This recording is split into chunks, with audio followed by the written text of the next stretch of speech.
আসসালামু আলাইকুম ওয়া রাহমাতুল্লাহ। কেমন আছেন প্রিয় ভাই বোন আমার? আশা করি আল্লাহ পাক সবাইকে অনেক ভালো রেখেছেন। আলহামদুলিল্লাহ। যে আজকের ক্লাসটা সুপার ইম্পোর্টেন্ট ক্লাস হচ্ছে আজকে। যারা শেয়ার করে রাখবেন সারা জীবনের সম্পদ হবে। ভাইয়া যারা শেয়ার করছেন কমেন্টে একটু এস লিখে দেন যে ভাই আমরা শেয়ার করেছি আলহামদুলিল্লাহ, শেয়ার করেছি আলহামদুলিল্লাহ, শেয়ার করেছি আলহামদুলিল্লাহ। এবার দেখেন সিকোয়েন্স অফ প্রোনাউন, যদিও এটা অলরেডি আমরা একটু আগে পড়াই ফেলছি, তবু আমি আবার পড়াচ্ছি কারণ এটা সুপার গুরুত্বপূর্ণ একটা জিনিস। দেখেন কেমনে প্রশ্ন বানায়। দেখেন নরমাল কথা হলে 231 হবে। 231 মানে 2 মানে সেকেন্ড পার্সন, 3 মানে থার্ড পার্সন, 1 মানে ফার্স্ট পার্সন। তাহলে বাক্যটা শুরু হবে ইউ দিয়ে।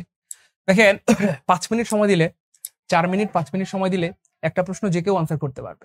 কিন্তু আমরা কি পরীক্ষায় একটা প্রশ্নের জন্য 4-5 মিনিট সময় পাবো? বলেন না তো, এত সময় আমরা পাবো না। সর্বোচ্চ 10 সেকেন্ড, 20 সেকেন্ড, 30 সেকেন্ড। কিন্তু আমাদের প্রশ্ন আনসার করতে সময় লাগবে সর্বোচ্চ 2 সেকেন্ড। কয় সেকেন্ড বলেন তো ভাইয়া? 2 সেকেন্ড। আলহামদুলিল্লাহ বলেন মিয়া। আমার সাথে কথা বলেন প্লিজ, আমার দিকে তাকান। 2 সেকেন্ড, 2 সেকেন্ড। তাহলে 2 সেকেন্ডে যদি আমরা আনসার করতে চাই, নিশ্চয়ই আমাদের একটু স্মার্ট হইতে হবে। তো আমি একটা স্মার্ট সিস্টেম শিখাই দিচ্ছি, খেয়াল করে দেখেন। যখনই দেখবেন ভাই কোনো একটা কথা নরমাল কথা, তখন বাক্যটা ইউ দিয়ে শুরু হবে, বাক্যটা কি দিয়ে শুরু হবে?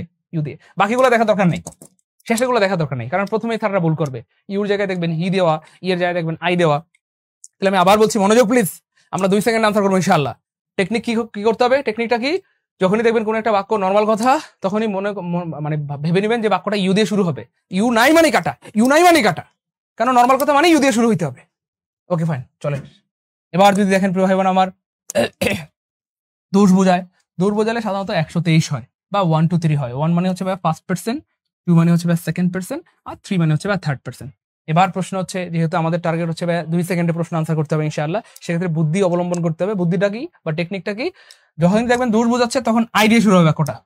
ওই মনোযোগ, যখনই দেখবেন দোষ বুঝাচ্ছে তখন আই দিয়ে শুরু হবে। অনেকবার বললাম, আই নাই মানে কাটা, মানে অপশনে আই দিয়ে শুরু হওয়ার কথা না, শুরুটা আই দিয়ে শুরু হওয়ার কথা, কিন্তু আই থাকবে না, থাকবে ধরেন কথা ইউ, অথবা থাকবে ধরেন হি। তাহলে আই নাই মানে কাটা, সিস্টেম শিখে দিলাম। এবার বলেন বুঝছেন কিনা? তাহলে নরমাল কথা হলে ইউ দিয়ে শুরু হবে, কমেন্টে একটু লিখেন। নরমাল কথা হলে ইউ দিয়ে শুরু হবে, দোষ বোঝালে আই দিয়ে শুরু হবে। আই নাই মানে কাটা। দেখেন আমরা একটু বাক্য দেখাই। ভাই আমি বানাইনি, এটা পরীক্ষায় আইছে। আপনারা হয়তো ভাবতেছেন স্যার মনে হয় বানাইছে এই জন্য এতগুলো রেফারেন্স। না রে পাগলা, পরীক্ষায় আইছে এবং অনেকবার এসেছে এবং আবার আসবে ইনশাআল্লাহ। এবার দেখেন ভাই প্রশ্ন কেমনে বানায়। হ্যাঁ, ডট প্রেজেন্ট তো বলা হচ্ছে উপস্থিত। তাহলে উপস্থিত এটা কি দোষ? না। আপনারা যে আজকে ক্লাস করতেছেন বা ক্লাসে উপস্থিত হয়েছেন, এটা কি দোষ? না তো, এটা নরমাল কথা। আজকে যে আপনারা ক্লাসে প্রেজেন্ট আছেন, ক্লাসে উপস্থিত আছেন, এটা কি দোষ? বলেন না তো, এটা নরমাল কথা। তাহলে নরমাল কথা মানে কি দিয়ে শুরু হবে? ইউ দিয়ে শুরু হবে। কি দিয়ে? ইউ দিয়ে। তাহলে খেয়াল করে দেখেন, ইউ নাই মানে কাটা, ইউ নাই মানে কাটা। তাহলে দুইটা অপশন মুহূর্তের মধ্যে হাওয়া ওরে হাওয়া, দুইটা অপশন মুহূর্তের মধ্যে নাই হয়ে গেছে। এবার খেয়াল করে দেখেন, স্যার এখানে তো ইউ আছে, নো ভয় পাইেন না, ভাইয়ের সাথে থাকেন। স্যার এখানে হি আছে, এখানে অ্যান্ড আছে, স্যার এখানে আই আছে, স্যার সবই তো ঠিক আছে, শুধু এখানে আর আছে আর এখানে এম আছে। আমরা ছোটবেলায় থেকে পড়ে আসছি, আয়ের সাথে কি হয় এটা আমরা সবাই জানি, এম হয়। I M a student, I M a doctor, I M a teacher. তাহলে অবশ্যই এখানে কি হবে?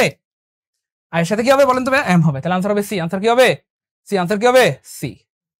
তো যারা মনে করতেছে আনসার সি, তারা বোকার স্বর্গে বাস করছেন। আনসার সি হবে না।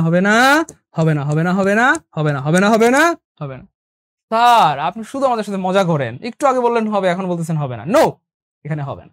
যদিও আমরা ছোটবেলা থেকে পড়ে আসছি আয়ের সাথে এম হয়, I M a student, I M a doctor, কিন্তু এখানে এম হবে না। কেন? কারণ এখানে তো একজন না, হয় বোন আমার, এখানে কয়জন দেখেন, একজন, দুইজন, তিনজনের সাথে কি এম হয় বলেন? না, তিনজনের সাথে আর হবে। তার মানে আনসার হবে অটোবি। এই যে আর হবে। 13 নম্বরটা যাদের কলিজা ঢুকছে, কষ্ট করে একটু লিখবেন নাকি? 13 নম্বর, 13 মানে 13 আর কে মানে কলিজা। 13 নম্বরটা কলিজা ঢুকছে কার দেখি? স্যার 13 নম্বরটা কলিজা ঢুকে গেছে আলহামদুলিল্লাহ। দ্রুত, অথবা 13 নম্বরটা বুঝছি আলহামদুলিল্লাহ, 13 নম্বরটা বুঝছি আলহামদুলিল্লাহ, দ্রুত। এবার দেখেন প্রিয় ভাই বোন আমার, কেমনে প্রশ্ন বানায়। You, he and I am guilty মানে দোষী। তাহলে আমরা একটু আগে বুঝিয়েছিলাম, যদি নরমাল কথা হয় তাহলে 231, আর যদি দোষ বোঝায় সেক্ষেত্রে 1 2 3 মানে কি দিয়ে শুরু হবে? আই দিয়ে শুরু হবে। কি দিয়ে শুরু হবে? আই দিয়ে। তাহলে আই নাই মানে কাটা, আই নাই মানে কাটা, একটা অপশন আছে, তার মানে আনসার হবে অটোসি। বলেন ভাই সিস্টেম কাজে লাগছে না লাগে নাই? সত্যি করে কথা বলতে, মন থেকে কথা বলতে হবে। সিস্টেম কাজে লাগছে না লাগে নাই? তাহলে ভাই বলছিলাম 2 সেকেন্ড লাগবে। বলেন এই প্রশ্নটা আনসার করতে কয় মিনিট লাগছে? 10 মিনিট না 20 মিনিট না 2 সেকেন্ড না 1 সেকেন্ড? বলেন আপনারা একটু মতামত দেন প্লিজ, দ্রুত।